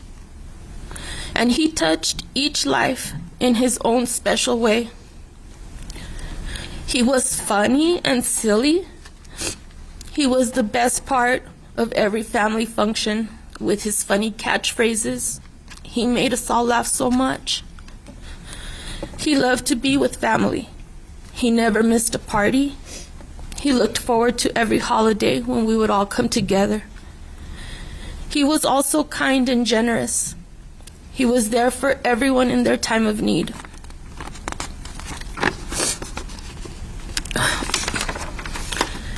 He loved his life with his wife. He loved his dog. He lived his life honorably and with dignity. And life is not the same without him. You stole that from us. The impact of your actions is far beyond our single family. You cold-heartedly massacred 23 beautiful souls, leaving entire families shattered. You physically injured 22 innocent people who will suffer for the rest of their lives. I can't imagine the deep emotional distress of the tons of witnesses that were there that day. Everyday people living their everyday lives, now living with horrific images that they will never unsee. The employees who did their best to bring people to safety in that unthinkable situation. The first responders of every agency imaginable who rushed into that nightmare. Law enforcement officials who had to go into that gruesome scene. I don't know that you will ever comprehend the enormity of what you did that day. But in the face of all that destruction, something beautiful happened. This incredible city of ours came together in unity and love. We consoled one another. We grieved together. We loved each other. Never had I felt so much love and support. And this tragedy has been so hard to endure. Today, I am deeply conflicted. It is not in my nature to hate a stranger. I feel sorry for you, but I'm still angry. I hope that after today, I can release that and that you will fade away into obscurity. My personal feeling is that if there was ever a case that merited death, this is it. However, out of respect for my aunt and the many other families affected by your actions who want to see this heartache come to an end now, I surrender my personal desires. My final request for justice is to my Lord and Savior. I leave you in God's hands and to His judgment. May God have mercy on you.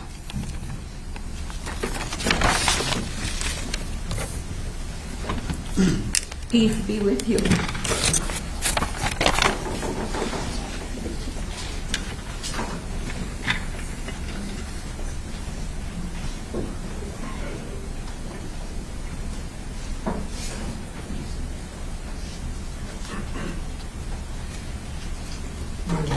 What's your name, ma'am? Angela Hubbard. Thank you. The first year's You prefer that one? Yeah. Okay. And did somebody leave this?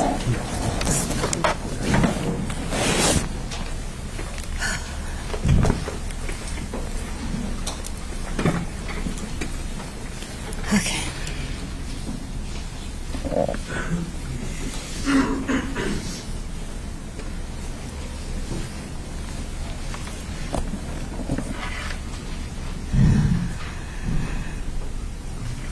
My name is Angela Hubbard.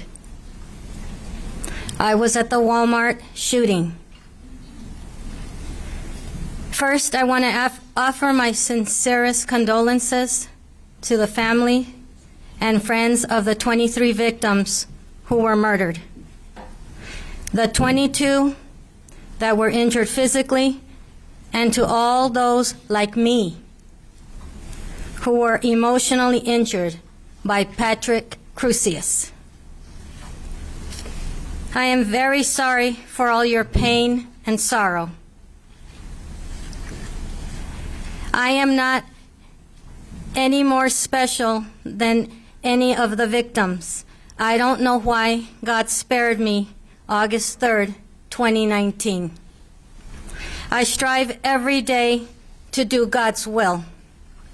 I don't take a day for granted. On August 3rd, 2019, I went to Walmart to return a kitchen mat. I went into Walmart at the McDonald's entrance and proceeded to customer service. I returned a kitchen mat and paid for 2 bags of ice. When I left customer service, a Walmart employee and I bumped into each other. She told me, "There's a shooter. Run." I hadn't heard any shooting yet. She was approximately 20 years old with light brown hair.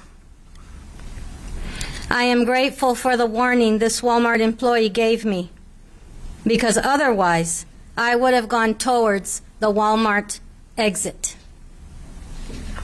You saved my life, whoever you are, and thank you. I entered Walmart that morning through the McDonald's entrance exit, and that's how I would have exited. So again, a very sincere thank you. After her warning, I started running towards the middle entrance exit of Walmart. While running, I saw an emergency exit door, which I took. I told myself, yes, this is a blank emergency. I pushed through a set of metal doors. I ran approximately 30 feet and pushed through another set of metal doors. I found myself outside in front of Walmart. It was very quiet, eerily quiet. I thought to myself, there might be another shooter outside. So I dropped to the ground as fast as I could and decided to play dead. I hoped that no one had seen me. To protect my brain, I placed my head between the Walmart exterior wall and a garbage can. I was facing Walmart. I didn't move, and I was trying to breathe as shallow as possible so as not to move my rib cage. I started praying, Hail Mary, full of grace. At that moment, I couldn't remember all the words to the Hail Mary. When I was a little girl, I learned the Hail Mary and the Our Father before making my first Holy Communion.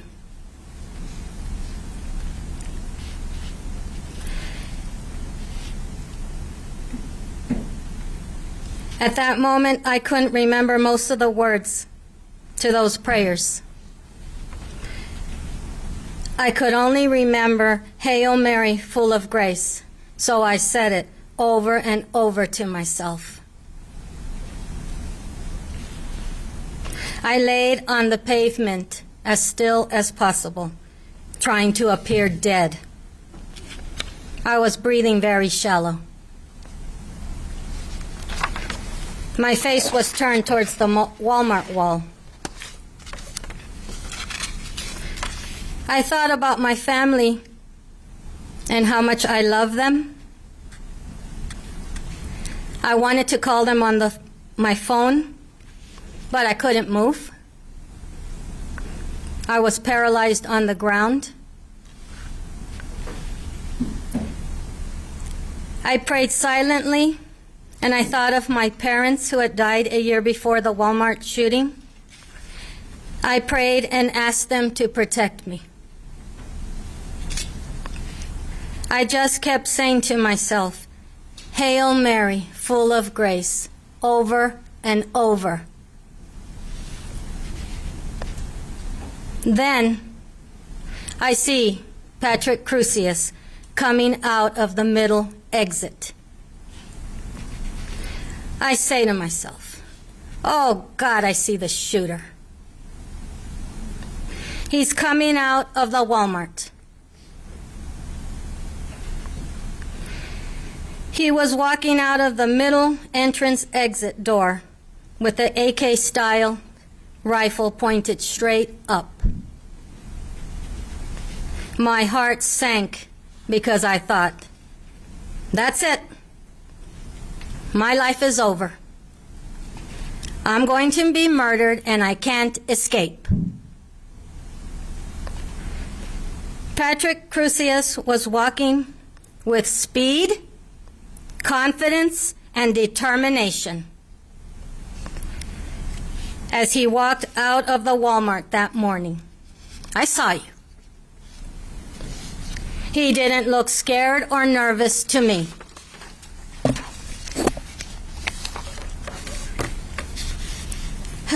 I thought to myself, I made a huge mistake. I should have run and hid in the parking lot. I just thought there might be another shooter outside, so that's why I had dropped to the ground and played dead.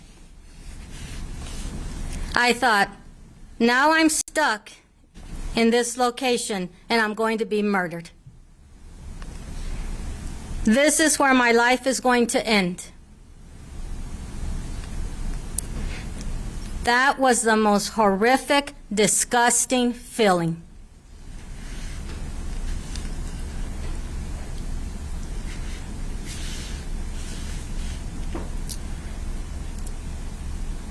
Then he was out of my view because of the garbage can, and I certainly wasn't going to move my head. I didn't know where he was. I heard him shooting the gun. I laid on the ground as still and quiet as possible. I prayed for my life. I didn't know if he was going to walk up behind me and shoot me.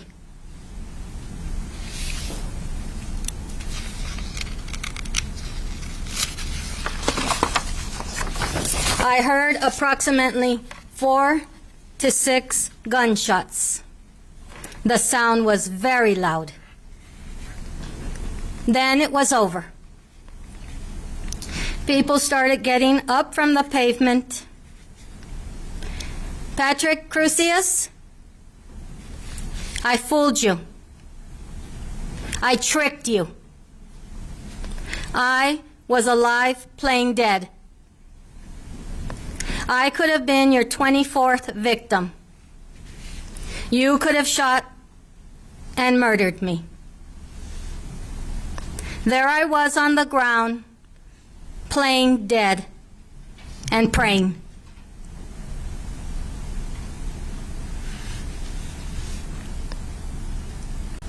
I'm one of the survivors that got away.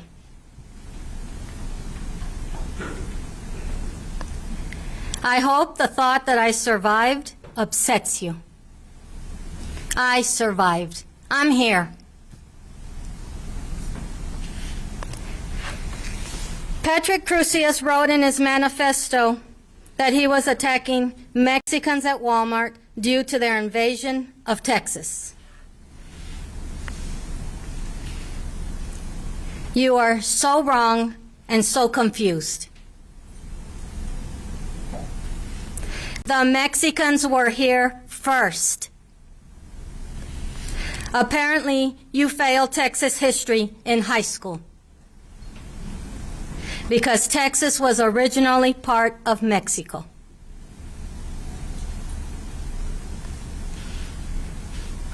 Texas was granted its independence in 1836, and in 1845 it was annexed by the United States.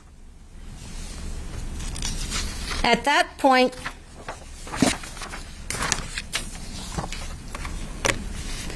some Mexican, hang on.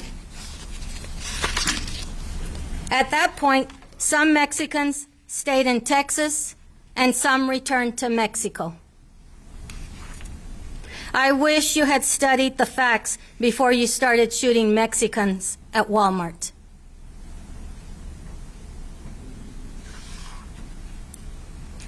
I am a proud Mexican American. I have brown hair, brown eyes, and brown skin. I was born and raised in El Paso, Texas, by a wonderful, loving family. My grandparents were born in Mexico and New Mexico. They crossed to the United States over 110 years ago. I come from a highly educated and hardworking family. Every family member has contributed to many Texas communities. We have received many opportunities from Texas, but we have all also given back.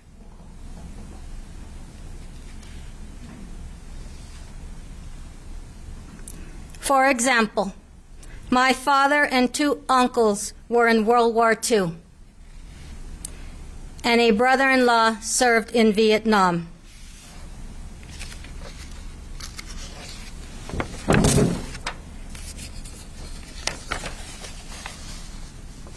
I could go on and on how each family member has contributed to Texas. There just isn't enough time.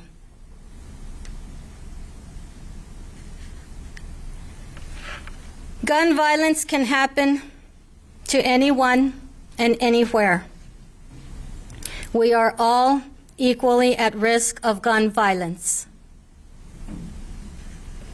In Texas, it is legal to buy a rifle or shotgun at 18 years of age, and it is legal to purchase a handgun at age 21.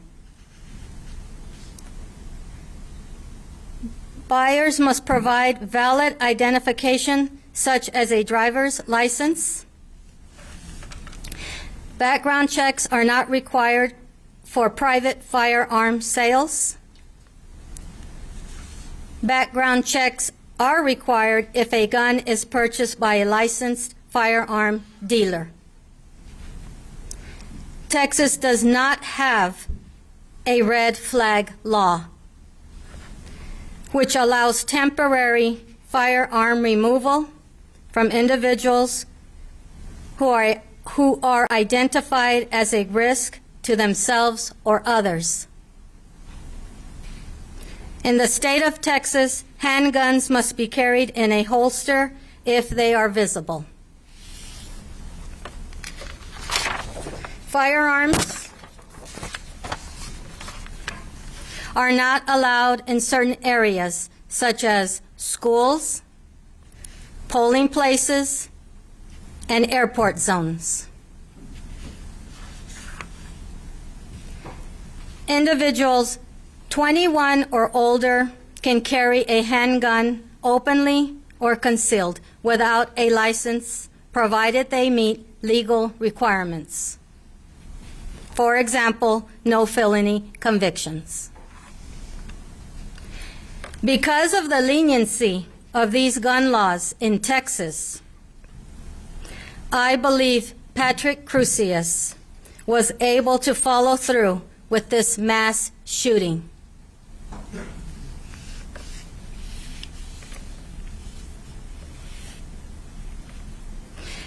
I am asking Texas politicians to work together and write stricter gun laws to protect Texas citizens. It is crucial and urgent. Gun violence must stop. We need politicians in Texas who are willing to stand up for gun laws to protect their constituents. The time for action is now. Let's prevent gun violence of any kind.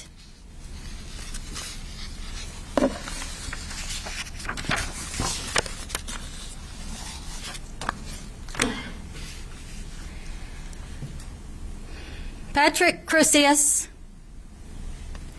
I am enjoying every day in the free world, while you will be rotting in prison, in a prison cell for the rest of your life. I was trapped on the ground, playing dead during the shooting. But you're the one trapped now, rotting in a prison cell, as long as you live. After today, I never want to see your face. I never want to hear your name. You are nothing to me, absolutely nothing.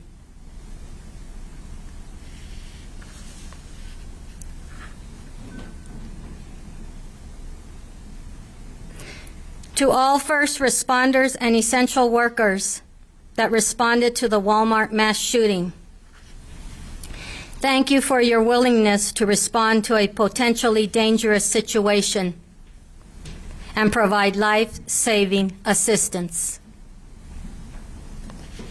You are heroes in our community.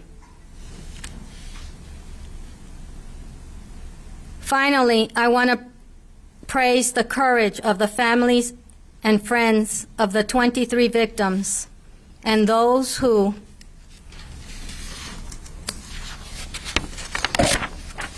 were injured physically and emotionally. Your strength and determination to rise above this horrific tragedy is a beautiful example to all survivors.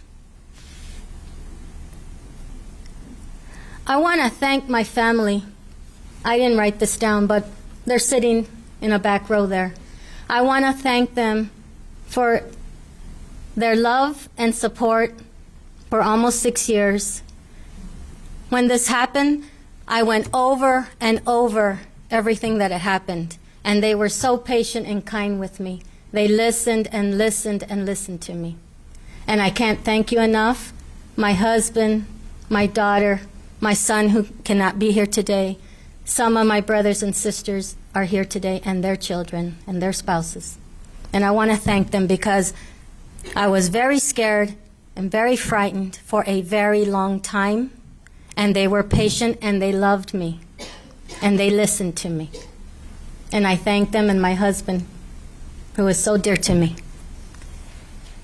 Thank you, everyone, for your time today, and El Paso Strong.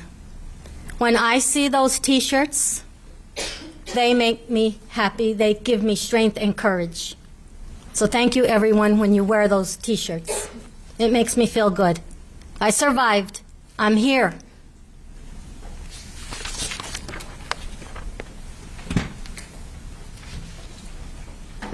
Ladies and gentlemen, we're going to go ahead and recess until 1:30, at which time we will continue with our victim.